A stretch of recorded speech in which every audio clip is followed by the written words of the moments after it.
આગા પાછા આપણે કરીએ, પરંતુ બહોળો ભીલ સમાજ, બહોળો આદિવાસી સમાજ કયા મુદ્દા પર એક થાય છે એ મુદ્દો લઈ અને આપણે અત્રે સરસ મજાનો નિર્ણય કરવાનો છે. અને એ નિર્ણયની અંદર આપણે છેલ્લા 2-2.5 વર્ષથી કામ કરી રહ્યા છીએ. લગ્ન બંધારણ બિરસા મુંડા ભવનનો ખૂબ જ ફાળો છે, ભીલ સમાજ પક્ષનો ખૂબ જ ફાળો છે. દરેક ઘણા બધા સંગઠનો આપણે જ્યારે ભેગા થયા છીએ ત્યારે આપણો એક જ એજન્ડા કે કોઈ પણ રીતે આપણા આદિવાસી ભીલ સમાજ ઘણા બધા લાખો રૂપિયા કમાય છે, એ લાખો રૂપિયા આપણા ખિસ્સામાંથી અન્ય સમાજમાં ખોટે ખર્ચે ના જાય અને આપણા ખિસ્સામાં રહે, તો જ આપણો સમાજ કંઈ કરી શકશે. તો એના માટે લગ્ન બંધારણ જે આપણે નક્કી કર્યું છે, ઘણા બધા વડીલોના સતત ચિંતન મનનથી આપણે લગ્ન બંધારણ કર્યું છે. એ લગ્ન બંધારણની અંદર જે આપણે 51,000 બેચ કરેલું છે, એ 51,000 બેચ લઈને અમે ગામે ગામ આપણી ટીમો ફરી છે. ફતેપુરા ટીમ હોય, દાહોદ ટીમ હોય, ધાનપુર ટીમ હોય, ગરબાડા ટીમ હોય, લીમખેડા ટીમ હોય, દરેક ટીમો ગામે ગામ ગળે ગળે ફરી છે. લોકોના ઘણા તાના સાંભળ્યા છે, ઘણા વિરોધ વેઠ્યા છે. તો વિરોધ પછી આપણે ત્યાંનો અનુભવ કેવો થયો છે? લોકોએ આપણે સ્વીકાર્યા છે કે નથી સ્વીકાર્યા? સ્વીકાર્યા છે તો એ લોકો શું વાતો કરે છે, અને નથી સ્વીકાર્યા તો એ લોકો શું કહેવા માંગે છે, એ આપણે ચિંતન કરીશું. અને એ ચિંતન કર્યા પછી આપણે એક સ્ટેજ પર આવવાનું છે કે આપણો લગ્નની અંદર જે ખર્ચ છે, લગ્ન ખર્ચ દીકરીનો, એ દીકરીનો લગ્ન ખર્ચ આપણે એક જ આપણો નક્કી કરવો છે. જેમ આપણે ચિઠ્ઠી આલીએ, દીકરીની ચિઠ્ઠી આપણે આલીએ પંચવાળા કે ભાઈ ચિઠ્ઠી લખવા આવો, તો ચિઠ્ઠી લખવા બધા જાય અને બહેન નક્કી કરે કે ભાઈ આટલી ચિઠ્ઠી આટલો અમે ભેજ લઈશું. તો આપણે આ દાહોદ જિલ્લાની નહીં પણ આખા ત્રણેય જિલ્લાની એક જ ચિઠ્ઠી બનાવવા માટે ભેગા થયા અને એમાં દરેક તાલુકાના ભાઈઓની પાસેથી આપણે મંતવ્યો લેવાના છે. અને દરેક ભાઈઓ, કોઈ પણ ભીલ ભાઈ મંતવ્ય રજૂ કરશે. મંતવ્ય રજૂ કર્યા પછી બધા એક નિષ્કર્ષ પર આવે કે ખરેખર આપણા સમાજને એકતા કરવા માટે દેશ ગૌણ બાબત કરી દઈએ, આગુ પાછું થોડો ઘણો આ વર્ષે આપણે ચલાવી લઈએ, પરંતુ એકતા કયા આંકડા પર આવે છે એ મુદ્દાનો આપણે અહીંયા સોલ્યુશન કરવાનો છે.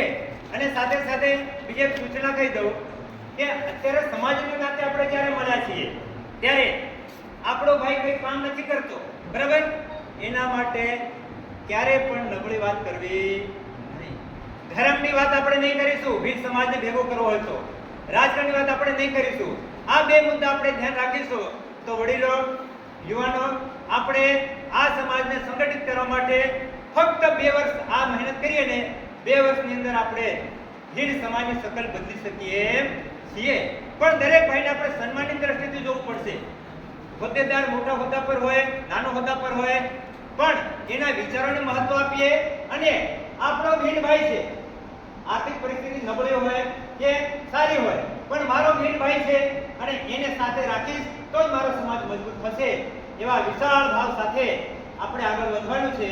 તો આપણો મેઇન એજન્ડા આપણું લગ્ન ખર્ચ આપણે એક આંકડો કરવો છે.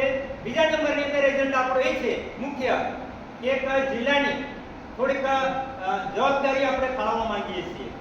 જિલ્લા માટે કંઈક બેઠક કરવી હોય, કોઈ તાલુકામાં લગ્ન બંધારણની કે પ્રચારનું કંઈક નબળું કામ ચાલે છે, હમણાં વર્ષો પર ફરી રહ્યું છે, તો એવી વખતે જવાબદારી આપેલી હોય તો જવાબદાર વ્યક્તિઓ જવાબદારી લે કે ભાઈ આ કામ આપણે કરવાનું છે, બધા તમે ચાલો આપણે જઈએ, આહવાન કરે સમાજને.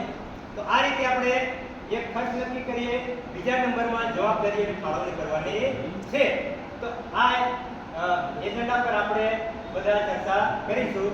પ્રશ્નો તો ઘણા બધા હોય અને સમાજની સેવા કરવા માટે જ્યારે નીકળીએ ત્યારે એવું નહીં સમજી રહ્યું કે આપણા માટે કોઈ પણ વ્યક્તિ સારું બોલશે કે સારો પ્રતિસાદ આપશે, એ વસ્તુ ભૂલીને આપણે સમાજની સેવા કરવી છે તો સમજી લો દર્શનમાં પણ ઉતરવું પડે. રાત્રિના સમયે 12 વાગે ફોન પણ આવતા હોય, 12 વાગ્યા પછી પણ ફોન આવે અને ધમકીઓ પણ આપવામાં આવે, છતાં પણ આપણે અડગ રહેવું પડે તો 100% આપણને સફળતા મળે છે. અને તો જ્યારે એક મુદ્દા પર ચર્ચા થઈ ત્યારે એ લોકોને થયું કે હા થઈ જશે, પણ એમને એક વાતનો ડર હતો, મેં કરી દેવું, પણ બાજુના ગામવાળા દરેક ગામમાં જઈએ તો એક જ આ જ પ્રશ્ન કરતો હતો કે અમે જ કરી દેવું, પણ બાજુના ગામવાળા એટલે તમામ લોકો આ લગ્ન બંધારણનું પાલન કરવા તૈયાર છે અને સહમત છે. ફક્ત એમને ડર છે કે અમે પાલન કરશું પણ બાજુવાળા નહીં કરે તો. એટલે એ વસ્તુ જો તમામ જગ્યાએ એક સાથે આનું પાલન થાય તો આ લગ્ન બંધારણ નિષ્ફળ જાય એની શક્યતા બિલકુલ નહીવત છે. જો તમામ તાલુકાઓમાં એક સાથે લગ્ન બંધારણમાં આપણે મહેનત કરીએ પાલન, તો જ્યારે અમે ગયા ગામમાં એમને કીધું ભાઈ જો બાજુના ગામમાં જશો તો પણ તમને આ જ લગ્ન બંધારણ મળશે, બાજુના તાલુકામાં જશો કે બાજુના આપણે પંચમહાલ મહીસાગર જિલ્લામાં જશો તો પણ આ જ લગ્ન બંધારણ પ્રમાણે તમને લાડી મળશે. એટલે બધા ખુશ હતા અને એ પ્રમાણે કરવા તૈયાર થયા.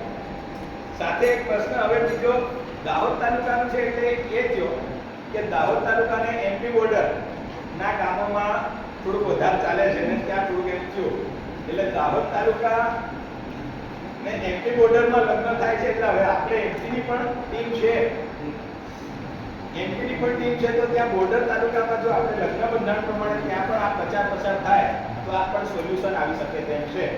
એટલે એમપીની ટીમ આવેલી છે, એટલે ત્યાં પણ હવે આ લગ્ન બંધારણ માટે મહેનત થાય તો આપણો ભીલ સમાજ જલ્દી આ પોટલા જે રહે છે એમાંથી થોડી મુક્તિ મળે.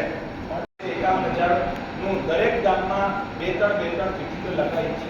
મારા પોતાના ગામમાં મારા ગામના 5 લાડા 51,000 રૂપિયા પ્રમાણે પડે છે. એટલે એવું નથી કે કોઈ નથી માનતું. એટલે આપણે જો મહેનત કરીશું તો બધા માનશે જ. દવા કડવી છે પણ રોગ પણ મટાડશે. થોડીક તકલીફ વેઠશું તો અહીંયા કાઠી કરવું એટલો વધારે સમાજને ફાયદો થશે. તો આપણે કરીશું પણ આયોજનનું અમલીકરણ ન થયું. આપણે 2 જતો સમિતિ બનાવવા આ બંધારણ સ્વીકારવા તો એને આપણે સમજ આપીએ, જેમ રથ માર્ફત પ્રચાર કરીને સમજ આપીએ, સમજ આપ્યા પછી જે કંઈ ફળિયા સમિતિ કે જે તે કામમાં જે તે જગ્યાએ બેઠક કેટલા ઘરોની બેઠક થાય એની સમિતિ બનાવવાની હતી અને સમિતિને આપણે જવાબદારી સમાજ આને નાખી હોય તો આપણને 100% સફળતા મળે. સમિતિ જવાબદાર સમિતિને જ આપણે પકડીએ તો આપણને પરિણામ મળે. વાતો કરી ફોર્મ પણ સપાડ્યા, સમિતિઓ બની ગઈ પણ જે તે જગ્યાએ જ સમિતિનું કલેક્શન પણ થયું એટલે પણ આપણને ક્યાંક આ છૂટછાટ મળી બધા. એટલે સમિતિઓ પણ જરૂરી છે સંગઠિત થવા માટે. આવું નક્કર આયોજન આપણે આ વખતથી આજે શરૂ કરી દીધું અમરભાઈ, કરી દેવું પડે આજથી, અને તો જ આપણને 100% સફળતા મળશે. અહીંયા માત્ર સમજ આપવાની વાત અને સમજમાં આપણે કેટલા માણસોને સમજે છે કે આપણને સામેલ કરવાના. તો આ પ્રવૃત્તિ કરવા માટે આપણે બધાએ ગ્રામ જીરો લેવલ પર દરેકે કામ કરવું પડે, દરેકે કામ કરવું પડે, દરેકે જવાબદારી સ્વીકારવી પડે. એકતા ઉપર વિશેષ ભાર મૂકવો, નવા સુધારા કરવા માટે મંથન કરવું, સમૂહ લગ્ન ઉપર ખૂબ જોર મૂકવો, જિલ્લા કક્ષાની ટીમ કાર્યરત કરવી. આટલા આપણા મેક્સિમમ આજની મિટિંગના એજન્ડાના મહત્વના મુદ્દા છે. એટલે આ મુદ્દાને અંતર્ગત આપણે વાત રજૂ કરવાની છે. સમય મહત્વની વાત તો એ છે કે આપણા માણસો એમ જ રાજ્યને બેઠા છે કે ઓલા ભીલ પંચવાળા આવે કે તીર્થા પંચવાળા આવે આ લોકો કરશે, એમની જવાબદારી છે. સ્વયં હું માણસ જાગ્યો નથી અત્યાર સુધી કે મારી પોતાની જવાબદારી છે, ચલો હું પણ આમાં જોડાઉં. યુવાનો જોયા એટલા નિષ્ક્રિય રહે, કારણ કે યુવાઓને આપણે હજી પણ ખેંચી શક્યા નથી એવું મને લાગે છે. પ્રચાર પ્રસાર સારા સારો થયો, કોઈ ગામ આપણે નથી બાકી રાખ્યું. આખા દાહોદના બધા તાલુકાઓના બધા ગામ આપણે ફર્યા, પ્રચાર સારો સારો થયો. ફક્ત ને ફક્ત પ્રચાર થયો. સમિતિ બનાવવાની હતી એ આપણે કાગળ લખીને ખાલી લઈ આવ્યા અમરભાઈ કે ભાઈ આટલા ફળિયામાંથી નામ લખી દો ને ગામના નામ લખી દો. એ લખીને લઈ આવ્યા, એને જવાબદારી આપણે સોંપી નથી. જો ખરેખર ફળિયાની પંચ બની હોય, ગામની પંચ બની હોય, આખું સ્ટ્રક્ચર માળખું બની ગયું હોય અને આપણે બનાવી દીધું હોય અને એમને જવાબદારી સોંપી હોત અને એમના જોડેથી આપણે જવાબદારી રાખી હોત તો આજે જોઈએ એટલી સફળતા આપણે જેટલી ધારી હતી એટલી સફળતા મળત. ફક્ત નિષ્ફળતા નહીં પણ સફળતા પણ મળી જાય. ફક્ત ને ફક્ત દહેજનો જે આંકડો છે ને એ આંકડાના અંદર જ ખેંચણ છે. બાકીના જેટલા પણ મુદ્દાઓ છે એ મુદ્દાઓમાં પેલા પીડી મુદ્દા હતા કે મામેરા દારૂના કે જવાના આવવાના બધા ખર્ચાઓ ઓછા થયેલા છે. ફક્ત ને ફક્ત ખેતર બે જગ્યાએ ત્રણ જગ્યાએ છે. એક તો ચાંદલાની, દહેજની અને ઘરેણા. આના સિવાય ઘરેણા એટલે આના સિવાયના જેટલા પણ મુદ્દા આપણે વિચાર્યા છે બધા મુદ્દાઓના અંદર ઘટાડો થયેલો છે. એટલે એ સફળતાઓ આપણી મોટા મોટી કહી શકાય. હવે એક તાલુકાના અંદર કમસે કમ રાત દિવસ દોડે એવા 100 માણસો જોઈએ તો જ આપણે આ કામ કરી શકીશું. માત્ર ને માત્ર એક તાલુકામાંથી કે ભાઈ 20 જણા દોડી રહ્યા છે પ્રચાર પ્રસાર માટે કે 15 જણા દોડી રહ્યા છે તો એનાથી ક્યારે પણ સફળતા મળવાની નથી. આપણે જોઈ લીધું છે. પ્રચાર કરવાથી સફળતા મળવાની નથી. ફળિયાની પંચ, ગામની પંચ અને તાલુકાની પંચ આ 3-4 વસ્તુઓ આપણે કમ્પલસરી બનાવવી જ પડશે. અને જ્યાં સુધી આપણું સંગઠન જ્યાં સુધી મજબૂત ના બને ત્યાં સુધી આવા નવા આટલા આપણે પાછા મેદાનમાં જઈશું તો 100% નિષ્ફળતા મળવાની છે. એક તાલુકામાં 100 માણસો કમસે કમ ઓછામાં ઓછા 100-150 માણસો આપણા જોડે હોઈએ અને તો આપણે મેદાનમાં જઈશું તો સફળતા મળશે. એટલે સમિતિ is the must and first. આ કર્યા વગર આપણા કઈ થવાનું નથી. આપણી જો ટીમ સારી હશે, ધાનપુર તાલુકાની ટીમ જોઈ લો, સાહેબ એક જ આવેલા છે પણ આખું પંચાયતી રાજ જોડાઈ ગયું. સરપંચના બધા સભ્યો, સરપંચ, તાલુકા સભ્ય, તાલુકા પ્રમુખ, કારોબારી આ બધા ભેગા થઈને એ લોકોએ નિયંત્રણ બનાવ્યા. સૌથી વધારે સારામાં સારી સફળતા ધાનપુર અને લીમખેડા તાલુકામાં. કેમ? કારણ કે તેનું સંગઠન એ લોકોએ મજબૂત બનાવ્યું.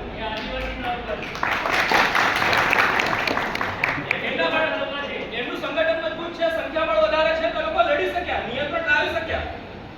ફક્ત ને ફક્ત પ્રચાર કરવાથી કશું થવાનું નથી. એટલે સમિતિ એ સૂચનોમાંથી આપણે રાખ્યા કે ભાઈ સમિતિ બનાવવી બહુ જરૂરી છે. બીજું છે યુવાનોને જોડવાના. શાળા કોલેજો હોય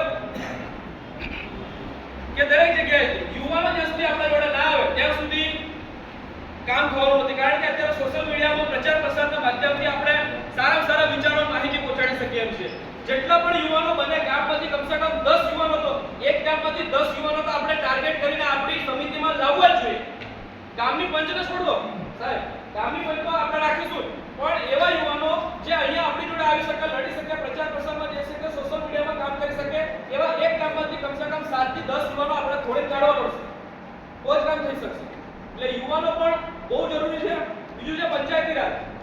એક વિચાર એવો હતો કે જો ધાનપુર તાલુકા જેવા પંચાયતી રાજને આખું ઇન્વોલ્વ કરી અને આ બંધારણ લાગુ કરાવી શકતું હોય એક જ મીટિંગમાં તો આપણે દરેક તાલુકામાં આવો પ્રયત્ન કેમ ના કરીએ?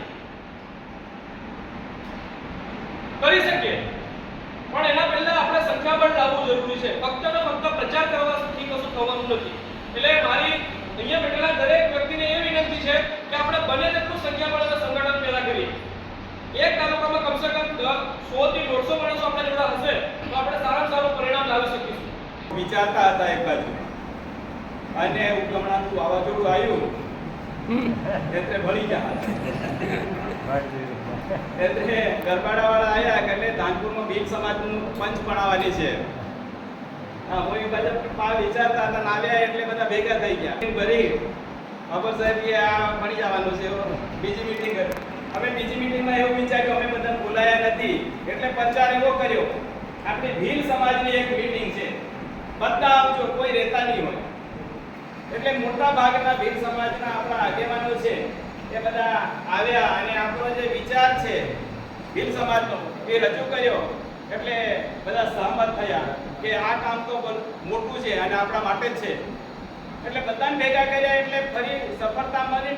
ફરી પાછા બધા ગામોના સરપંચો છે, તાલુકા સભ્યો છે, જિલ્લા સભ્યો છે, પ્રમુખ છે, મંત્રી છે, એ કોઈ પણ પાર્ટીનો હોય એ બધાને બોલાયા અને બધાને બોલાયા અને જે મુખ્ય મુદ્દા છે એનો વિચાર કર્યો અને આખું સંગઠન બનાવ્યું.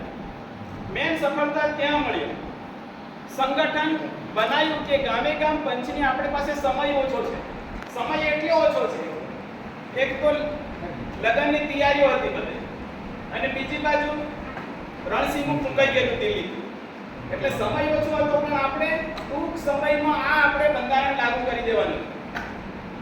એટલે બંધારણ નક્કી કર્યું અને નક્કી કર્યા પછી અમે ગામની પંચો બનાવવાનો સમય ઓછો મળ્યો પણ એમને નક્કી કરી દીધું ગામ પંચ આપણે બનાવી દેવાની છે અને ગામ પંચવાળાને ફળિયા પંચ ખાસ બનાવવાની છે. અને એમાં આ બંધારણ તો ઘડાઈ ગયું પણ એનો અમલ કોણ કરે? અમલ કરાવે કોણ? તો સરપંચ તો કયા ફળિયામાં પણ મેન આ અમલ કરાવે છે પટેલ પૂજારા. આ અનાજ આ જે લગ્ન બંધારણ છે એનું જે દેશ દાપમાં ઘડવાનું એ પટેલ પૂજારા મેન. તો આને આપણે ખાસ સંગઠનમાં જોડવા પડે. તો અમે જે નીચેનો જે ઘાટો છે અમારા બે વિસ્તારમાં વહેંચાઈ જાય છે પર ઘાટો અને પાછું નીચે સુવાળ. એટલે ઘાટો પાછો પારમ લાગે અને નીચે સુવાળી ધરતી લાગે. એટલે બે વિભાગમાં વહેંચાઈ ગયું છે. આખા તાલુકાની મીટિંગ કરી, સાહેબ પણ આવ્યા, સરસ મીટિંગ થઈ અને બંધારણ અમલમાં થઈ ગયું. ખૂબ ચાલવા માંડ્યું સારું અને લગ્નો ચાલુ થઈ ગયા ધમધમાધમ. લગ્નો ચાલુ થઈ ગયા ત્રણ બાજુ આજુબાજુથી વાવાઝોડું આવ્યું. સાહેબ આપણું 51માં ભૂલ પડવાની છે. આજુબાજુ વાળા આવા નહીં માનતા. તો પાછા ભેગા થઈ ગયા બધા. હવે અમને ખોળાવાની દેવાય, ભેગા થઈ ગયા પાછા. ખોળાવાની દેવાય તમારે આપણે કરવું શું છે? આપણે ધાનપુરમાં શું કરવું છે? તો ધાનપુરમાં બધું થઈ ગમે તે કરી પણ અમને ખોળાવા દેવાના નથી. 1,25,000 ભેગું બધું. બાકીનું બધું જેમ અનિલભાઈએ કીધું એમ બાકીનું બધું તૈયાર. પણ આમાં બધાને વેરવિખેર હતું. 1,25,000 જેને 51 માં કરવો હોય એને 51 માં અને કંકુમાં પણ આવવાની હોય કંકુમાં. પણ 1,25,000 થી વધવાનું નથી. એમાં દેજ દાપા ભાંજેડ બધું આવી જાય. અને એમાં જ પાછું જોરદાર ચાલી ગયું. સાળી ગામમાં સાહેબ જોરદાર ચાલ્યું.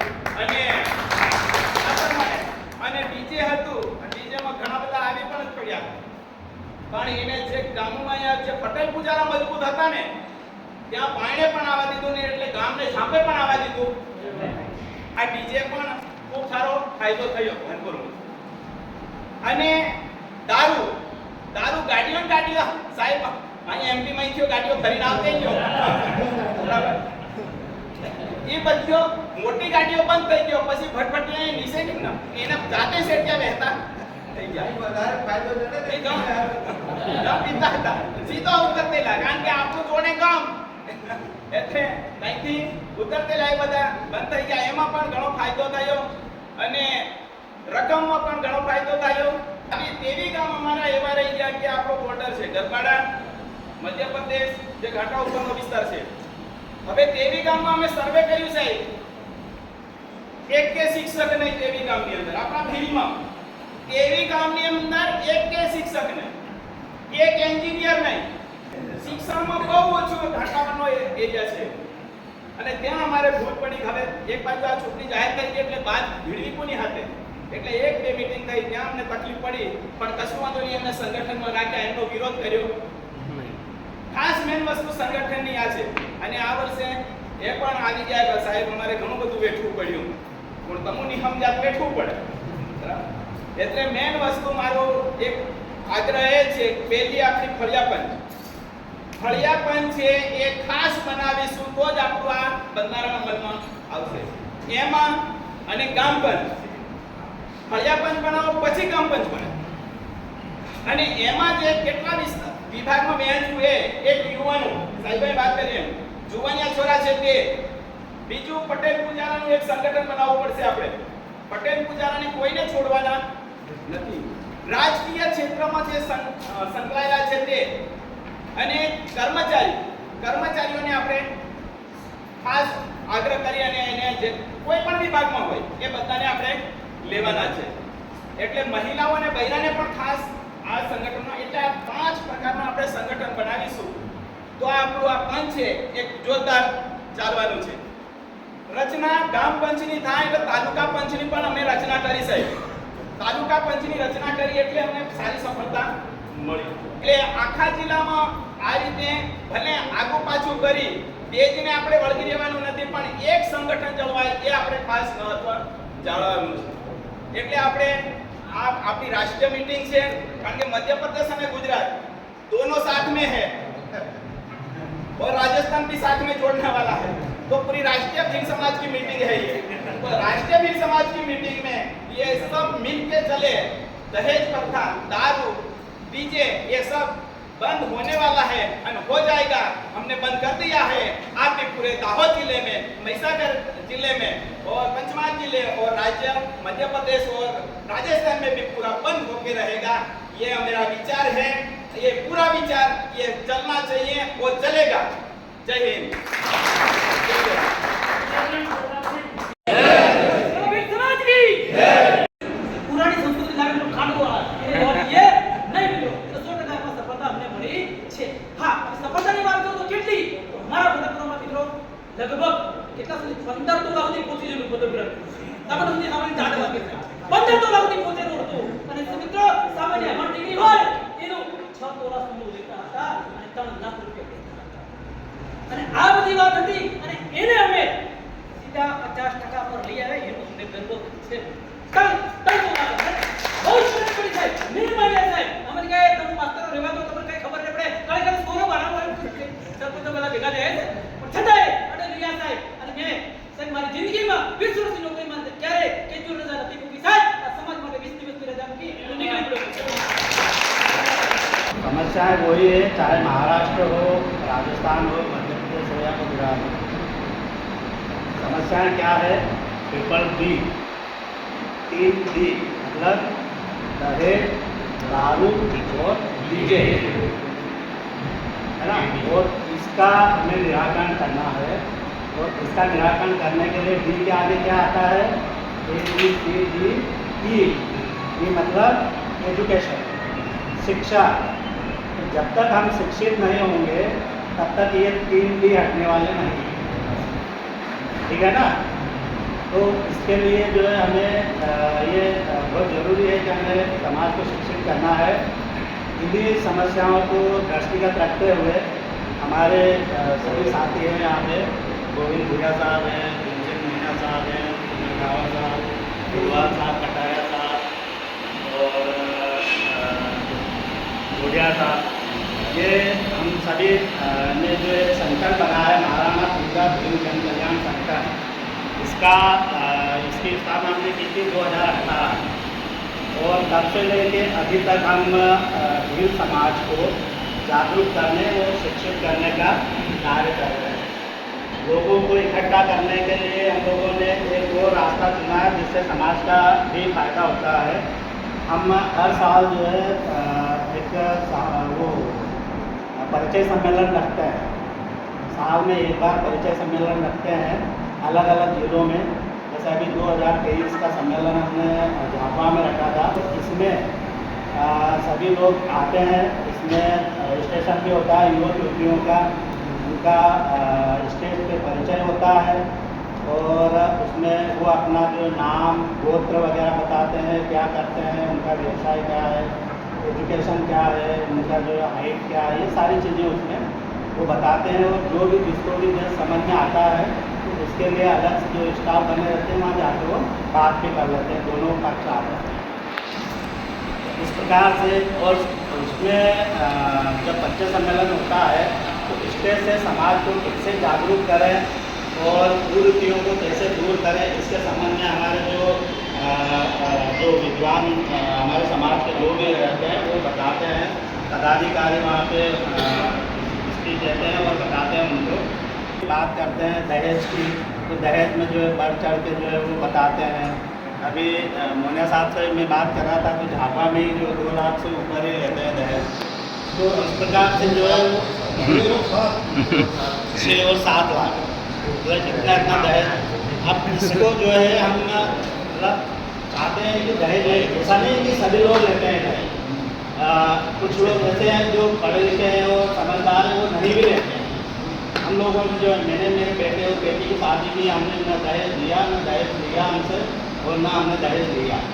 तो इस प्रकार से जो है और गाँव में भी ऐसा होता है, बहुत सारे लोग हमारे गाँव में भी जो है ऐसे बहुत सारे लोग हैं जो नहीं लेते हैं, लेकिन जो लेते हैं तो उनको भी अगर समझाएंगे तो वो समझ सकते हैं। तो इसके लिए हमें इसका जैसे हमने महाराणा प्रताप भीम जन कल्याण संगठन की ओर से जिला स्तर पे भी जिला कार्यकारिणी घोषित कर रही है और ये जिला कार्यकारिणी ब्लॉक स्तर पे भी है। तो ये लोग जो है सभी वहाँ पे जाके और जहाँ दहेज के या कुरीतियों से, दारू के, डीजे के या और भी कोई ऐसी बातें हैं जो हमारे समाज को पीछे धकेलती है, उन कुरीतियों को जो है ख़त्म करने के लिए बात करते हैं और इसमें कई सफलताएँ मिली है। आगे ये कंटिन्यू जारी है। तो इस प्रकार से हमें और एक चीज़ मेरा मेरा ये मानना है कि अगर हम शिक्षित करेंगे लोगों को, हमारे लोगों को शिक्षित करेंगे, जागरूक करेंगे, तो इन चीज़ों को समझेंगे और समझने के बाद में वो स्वतः ही इसको जो है ख़त्म करने का प्रयास करेंगे।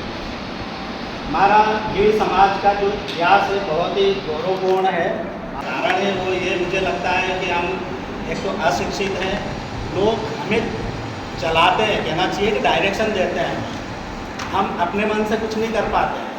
अगर किसी को शादी करना है, शादी के लिए दहेज का पैसा नहीं है, कहाँ जाएगा वो?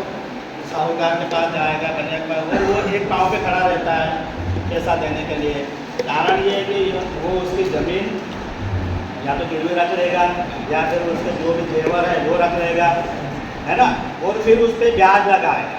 और ब्याज देते देते हमारा वो आदमी जिसने ऋण लिया है वो कभी उससे ऊपर नहीं उठ पाता है।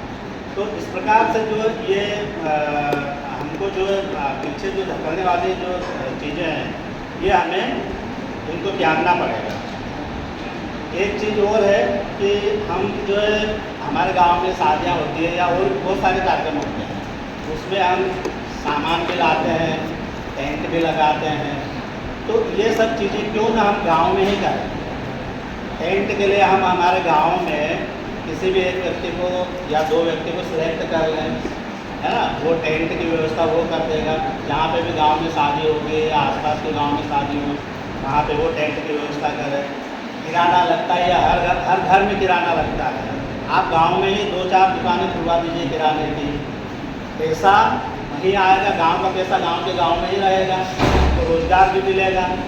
आपने गोरा समाज को देखा होगा, गोरा समाज के लोग जो है वो अब जाएंगे मार्केट में जाएंगे तो केवल अपने जो घर में अपने गोरा समाज की दुकान होगी उन्हीं से जो है वो सामान खरीदने का प्रयास करते हैं और खरीदते भी हैं।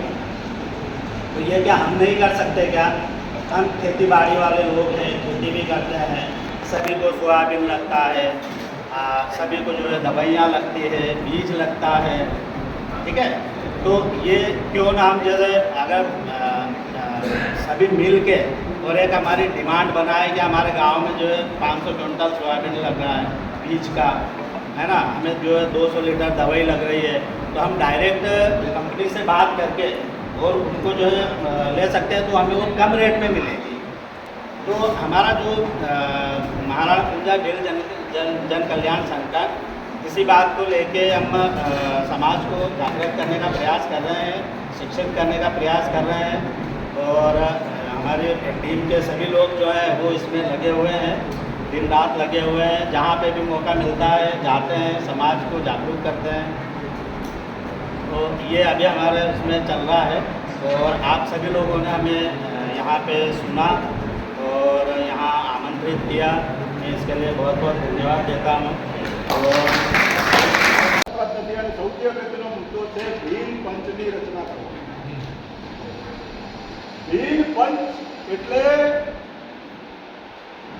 ઘણા લોકો સમજતા હશે, આ મોબાઈલ ફોન છે આમાં બે વસ્તુઓ છે, એક છે હાર્ડવેર અને બીજું છે સોફ્ટવેર, બરાબર છે। તો જે આપણે લગ્ન બંધારણ જે કહીએ છીએ સોફ્ટવેર, હાર્ડવેર તો મિસિંગ છે। તો હાર્ડવેર વગર આપણે સાંભળશું શું? એટલે હાર્ડવેર આપણા કેસમાં હાર્ડવેર એટલે ભીલ પંચ, અને જ્યાં સુધી ભીલ પંચની રચના કરશો નહીં ત્યાં સુધી તમારા લગ્ન બંધારણનો અમલ અસરકારક થઈ શકે નહીં। આ સિમ્પલ જે મેનેજમેન્ટ અમને શીખવાડવામાં આવે છે એનો આ એક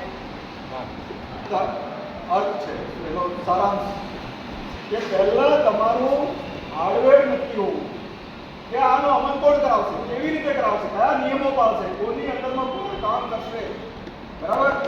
તો એનો જવાબ આપવા માટે હું મોહનિયા સાહેબને વિનંતી કરું છું। એમને જે જવાબદારી સોંપવામાં આવી છે ભીલ પંચનું બંધારણ રજૂ કરવાની, તો અત્યારે જો એ કરી શકતા હોય તો એમને ભીલ પંચનું બંધારણ રજૂ કરવું જોઈએ। એમાં ફળિયા પણ એમણે કર્યું છે, થોડું કામ કર્યું છે એના ઉપર, કદાચ અત્યારે ફાઇનલ પણ હશે એમની પાસે।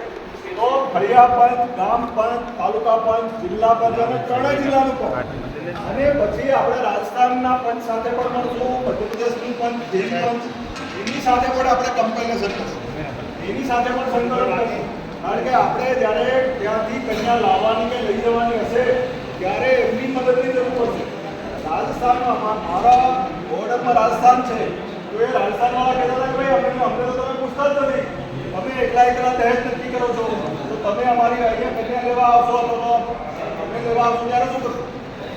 સો એવે કંપની કે ભાઈ તમે એકલા કરો છો તો અમને અમારે ત્યાંથી કન્યા નહીં લઈ જાઓ તમે. એટલે આ સવાલ છે, એટલે આપણે એમને પણ પૂછવું પડશે, એમને પણ બોલવું પડશે.